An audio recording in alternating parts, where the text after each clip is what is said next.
ڈھونڈتا ہے پھر وہی فرصت کے رات دن، دل ڈھونڈتا ہے پھر وہی فرصت کے رات دن، بیٹھے رہے تصور جانا کیے ہوئے، دل ڈھونڈتا ہے پھر وہی فرصت کے رات دن، دل ڈھونڈتا ہے پھر وہی۔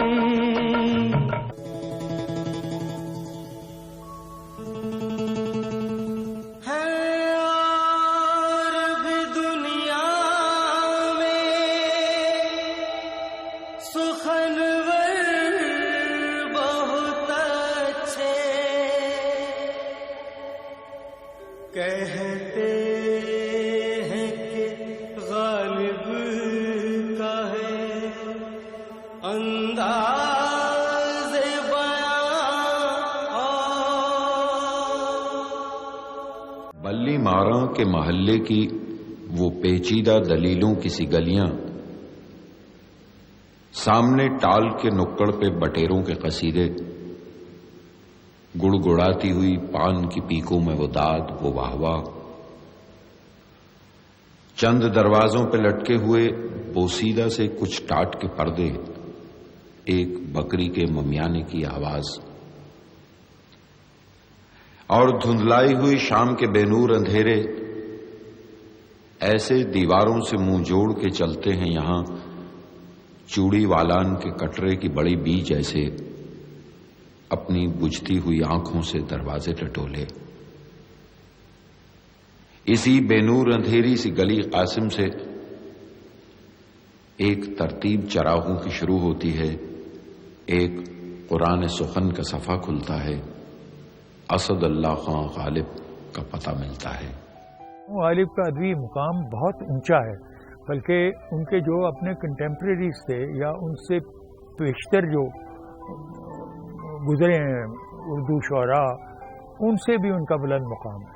میں سمجھتا ہوں کہ ہماری اردو شاعری میں 3 لوگ ہیں جو اس مقام کے اہل ہیں۔ 18ویں صدی میں میر ہیں، 19ویں میں غالب ہیں اور 20ویں میں اقبال ہیں۔ تو اس حوالے سے دیکھا جائے تو یہ اردو کے عظیم ترین شاعروں میں سے ایک ہے۔ اردو شاعری میں سے غالب کو نکال دیں تو آدھی رہ جاتی ہے۔ اس بات پر کسی کو اختلاف نہیں کہ اردو کے سب سے بڑے شاعر مرزا اسد اللہ خان غالب ہیں۔ غالب کے دادا مرزا قوقان بیگ خان سمرقند سے ہندوستان آئے تھے، وہ نسلاً ایبک ترک تھے۔ غالب کا سن پیدائش 27 دسمبر 1797 تھا۔ جو اردو کی روایت شروع ہوتی ہے، جس کے اندر محبت ہے، جس کے اندر گل و بلبل ہے، جس کے اندر رخسار ہے، جس کے اندر لمبا اٹھتا قد ہے، جس کے اندر زلف پیچا ہے، اس روایت کو توڑا ہے غالب نے آ کے، کہ زندگی کے مسائل کی بات کی۔ روزہ میرا ایمان ہے لیکن غالب، خس خانہ و برخاب کہاں سے لاؤں، یہ باتیں پہلے نہیں کی جاتی۔ غالب 19ویں صدی کے تاریخی اور تہذیبی واقعات میں روح عصر کا درجہ رکھتا ہے، اس لیے کہ 19ویں صدی میں جو تاریخ اور تہذیب میں تبدیلیاں اور انقلاب آئے، غالب کی شاعری ان کو ایک علامتی حیثیت میں معنی آفرینی دیتی ہے۔ غالب کی کو شاعر کی حیثیت سے تو شاید اب زمانے نے آ کر پہچانا ہے۔ غالب کا جو ادبی مقام ہے اور جو غالب کا شعری مقام ہے وہ ان کے نام میں ہی پوشیدہ ہے اور ان کے نام سے ہی ظاہر ہے۔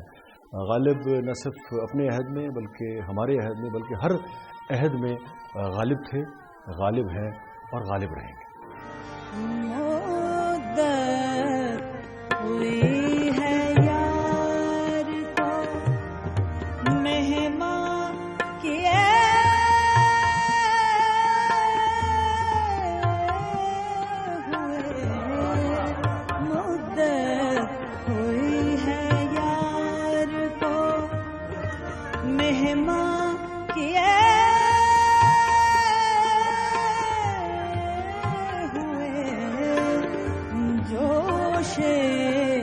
قدا سے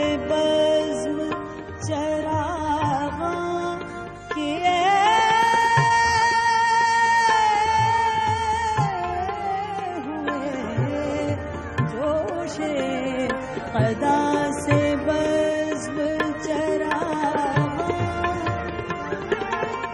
اس قدر بلند ان کا مقام تھا. جب میں غالب کو پڑھ کر اور سن کر اور کہ غالب کیا تھے اور ان کا مقام کیا تھا، جب وہ وقت گزر رہا تھا اس وقت سے اب تک میں نے کسی اور کو اس حوالے سے نہ دیکھا، نہ جانا، نہ مجھے موقع ملا اور نہ میرا جی چاہا.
غالب کے چاہنے والوں کا کہنا ہے کہ غالب دل اور عشق کے سارے معاملات کو ان سے زیادہ سمجھتا ہے. گزر گئے کئی موسم، کئی رتیں بدلیں، اداس تم بھی ہو یارو، اداس ہم بھی ہیں، فقط تمہیں کو نہیں رنجے چاک دامانی، جو سچ کہیں تو دریدہ لباس ہم بھی ہیں. غالب اپنے چاہنے والوں کو ایک بجھی ہوئی آہ، ایک لرزتی ہوئی سسکی اور ایک دلدوز لذت دیتا ہے، اور اس کے چاہنے والے غالب کے محسوسات کو جذبے کی معراج سمجھتے ہیں. غالب آگرہ سے دلی آ گئے اور ساری زندگی دلی ہی میں گزار دی. اس وقت دلی میں ولی عہد ابو ظفر کے استاد شیخ ابراہیم ذوق جیسے کئی ممتاز شاعروں کا. دونوں کے پیمانوں سے اگر آپ دیکھیں تو غالب ہمارے بہترین شعراء میں سے ہیں، بلکہ اگر ہم جہتی ان کی دیکھیں نظم و نثر میں اردو اور فارسی میں تو وہ اپنی مثال آپ ہیں. اور یہ خود غالب نے کہا ہوا ہے کہ ریختہ کہ تم ہی استاد نہیں ہو غالب، کہتے ہیں اگلے زمانے میں کوئی میر بھی تھا، اور میر کا ایک اپنا مکان تھا. لیکن غالب جو تھے، غالب ایک اسی لڑی میں، جیسے میں نے آپ کو کہا کہ رومی اور غالب اور اقبال یہ تینوں ہی یہ صوفی شاعر ہیں. اصل میں جس طرح کی چوٹ ہوتی ہے نا، اسی طرح کا شعر جو ہے نشتر کا کام کرتا ہے. جس کی چوٹ غالب والی ہوگی اس کو غالب والا شعر جو ہے نشتر کے طور پر کام کرتا ہے. کسی بھی جغرافیے کی شاعری، کسی بھی مسئلے سے نبرد آزما مسئلے کا اظہار کرتی ہوئی شاعری، کسی بھی سطح کے شاعر کو آپ غالب کی شاعری سے یا غالب کو اس کی شاعری سے کمپیریزن جو ہے وہ کر سکتے ہیں. غالب کا مقام جو ہے وہ دنیا کے بہترین شاعروں میں شاید اوپر ہی ہوگا، نیچے نہیں ہو سکتا ہے. غالب کو جس نے بھی گایا، ہمارے پاکستان میں بھی بہت سے لوگوں نے گایا، وہ غالب ہمیشہ اچھا ہی لگا. غالب برا کبھی لگا ہی نہیں، کبھی نہیں.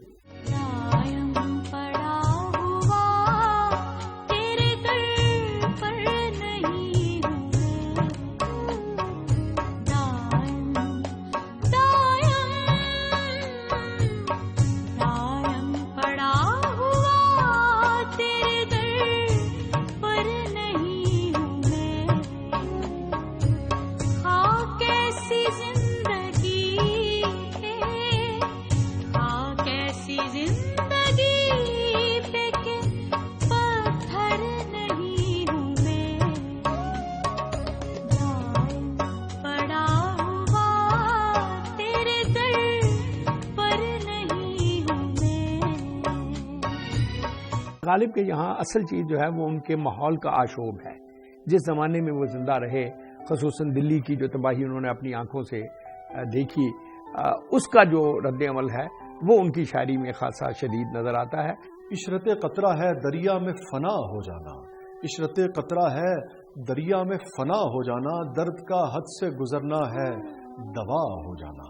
تجھ سے قسمت میں میری صورت قفل ابجد، تجھ سے قسمت میں میری صورت قفل ابجد، تھا لکھا بات کے بنتے ہی جدا ہو جانا۔ اور دل ہوا کشمکش چارہ زحمت میں تمام، مٹ گیا گھسنے میں اس عقدے کا واہ ہو جانا۔ اب جفا سے بھی ہے محروم ہم اللہ اللہ، اس قدر دشمن ارباب وفا ہو جانا۔ دل سے مٹنا تیری انگشت ہنائی کا خیال، ہو گیا گوشت سے ناخن کا جدا ہو جانا۔ ہے مجھے ابر بہاری کا برس کر کھلنا، روتے روتے غم فرقت میں فنا ہو جانا۔ گر نہیں نکھتے گل کو تیرے کوچے کی ہوس، کیوں ہے گردے رہے جولان صبا ہو جانا۔ تاکہ تجھ پر کھلے اعجاز ہوائے سیکل، دیکھ برسات میں سبز آئینے کا ہو جانا۔ اور بخشے ہے جلوہ گل ذوق تماشا غالب، چشم کو چاہیے ہر رنگ میں واہ ہو جانا۔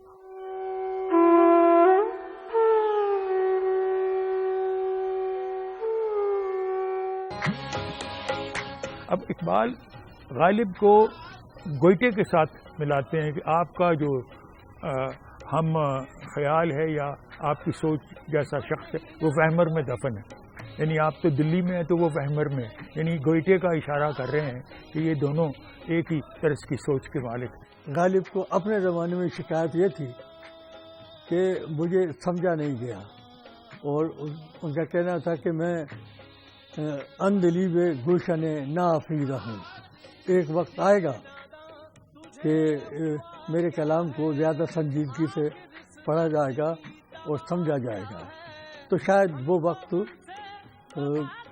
اب آ چکا ہے۔ غالب کی شاعری کا بین الاقوامی سطح پر میرے خیال میں تو جو سب سے اونچا جو معیار ہو سکتا ہے، جہاں آپ شیکسپیئر کو رکھیں گے، جہاں آپ اسی کیلیبر کے دوسرے بڑے شعراء کو رکھیں گے، غالب بالکل۔ میں سمجھتا ہوں کہ یہ غالب جو ہیں ان کو پڑھنا اور غالب کو سمجھنا اور غالب شناسی جو ہے اٹ از ویری امپورٹنٹ، یہ بہت ضروری ہے ہماری ینگ جنریشن۔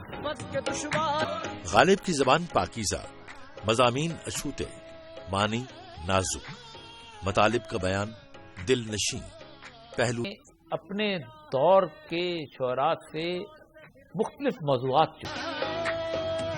غالباً خود غالب کو یہ اندازہ نہیں تھا کہ میں نے کیا کچھ کہہ دیا ہے۔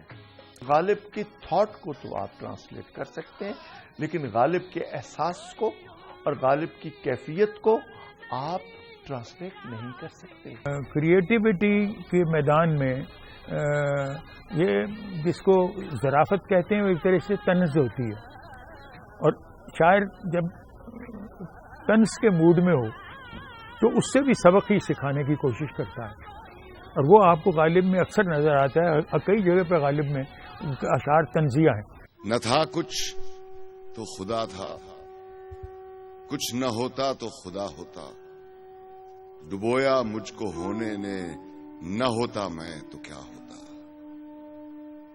ہوا جو غم سے یوں بے حس تو غم کیا سر کے کٹنے کا، نہ ہوتا اگر جدا تن سے تو زانوں پر دھرا ہوتا، ہوئی مدت کے غالب مر گیا پر یاد آتا ہے، وہ ہر ایک بات پہ کہنا کہ یوں ہوتا تو کیا ہوتا۔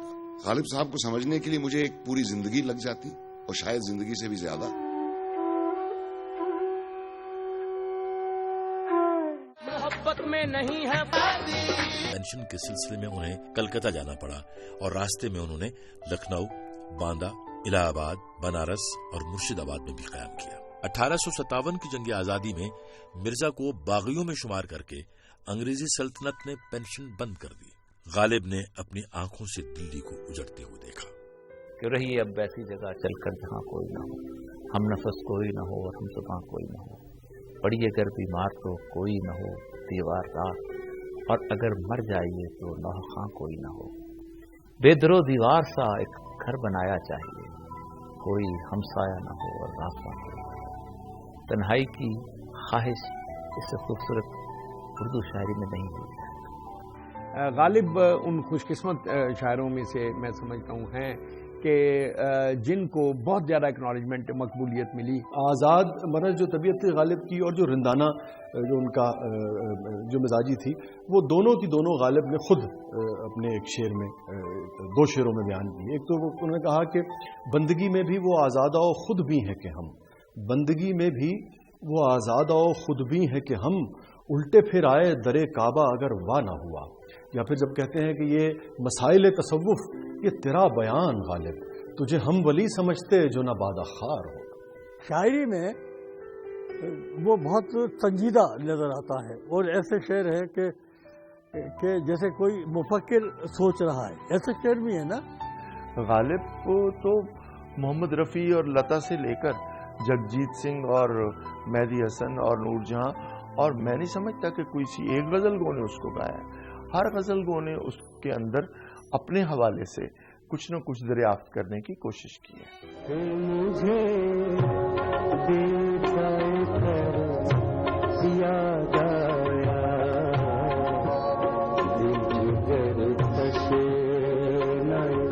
فریاد پھر مجھے دیدائے کر یاد آیا دل جگر تشنائے فریاد سے بیدار ہوتا ہے. بعض غالب شناس لوگوں کا کہنا ہے کہ غالب کے ہاں حزن اور غم ان دونوں کو ناآسودگی نے جنم دیا ہے. ممکن ہے یہ صحیح ہو، لیکن غالب جب بھی رشک کا اظہار کرتے ہیں تو ایسا محسوس ہوتا ہے کہ غالب سے زیادہ مہذب رشک کرنے والا اردو شاعری میں دوسرا پیدا نہیں ہوا. رگوں میں دوڑتے پھرنے کے ہم نہیں قائل، جب آنکھ ہی سے نہ ٹپکا تو پھر لہو کیا ہے. ہر بڑا فنکار خود پسند ہوتا ہے تو یہ اس کا حق ہے، تو یہ کوئی اتنی بڑی بات نہیں ہے. خود پسندی دراصل جنم لیتی ہے خود آگہی سے، اور خود آگہی تو میرا خیال ہے کہ اللہ تعالیٰ نے ایک صفت قرار دی ہے انسان میں.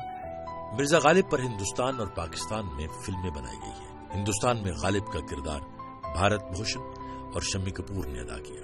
پی ٹی وی پر سبحانی با یونس اور محمد کبیر خان غالب کے کردار میں جلوگر ہوئے. کعوے کعوے سخت جانی ہائے تنہائی نہ پوچھ، صبح کرنا شام کا لانا ہے چوہے شیر کا. میں سمجھتا ہوں سبحانی بھائی یونس تھے. ان کو دیکھ کر میں غالب کو پکڑا، میں نے آہستہ آہستہ، اور ان کو بتایا کبھی نہیں، لیکن ان کی حیات میں ایک دفعہ میں نے ان سے ضرور کہا تھا کہ اگر ذہن میں میرے کوئی غالب ہے تو وہ سبحانی بھائی یونس ہے. میں نے نصیر الدین شاہ کو بھی دیکھا اور میں نے اپنے آپ کو بھی دیکھا، لیکن میرا خیال سبحانی بھائی کو کوئی ٹچ اس لیے نہیں کر پایا کہ سبحانی بھائی تو اتر ہی گئے تھے اس سمندر میں. زبان کسی کی جاگیر نہیں ہوتی زوراور. زبان کو نہ کوئی بنا سکتا ہے نہ مار سکتا ہے. ایک زمانہ تھا کہ دلی کے عمرا بھی اردو کو ایک نچلی اور ذلیل زبان سمجھتے تھے اور اپنی فارسی دانی پر ناز کرتے تھے. بڑی حد تک میں بھی اسی خبت میں مبتلا تھا، لیکن آج دیکھتا ہوں کہ عمرا تو ختم ہو گئے لیکن اردو زندہ ہے. یہی حال آئندہ بھی ہوگا. گلزار کی بنائی ہوئی ڈرامہ سیریل غالب میں اس بے بدل شاعر کا کردار نصیر الدین شاہ نے ادا کیا. جب نصیر صاحب پہلی دفعہ پاکستان آئے تو ہمارے ایک دوست ہیں، تو انہوں نے اپنی بیٹی سے پوچھا کہ آپ کو پتہ یہ کون ہے؟ انہوں نے کہا ہاں یہ غالب ہے. منتقل ہوئے اور پھر 60 برس اسی شہر میں جیے. رہیے اب ایسی جگہ چل کر جہاں کوئی نہ ہو، ہم سخن کوئی نہ ہو اور ہم زباں کوئی نہ ہو. یوں تو غالب نے 73 برس کی عمر میں دلی میں انتقال کیا، لیکن یوں لگتا ہے کہ غالب صدیوں جیے. مرزا اسد اللہ خان غالب اردو اور فارسی ادب میں ہمیشہ زندہ رہیں گے.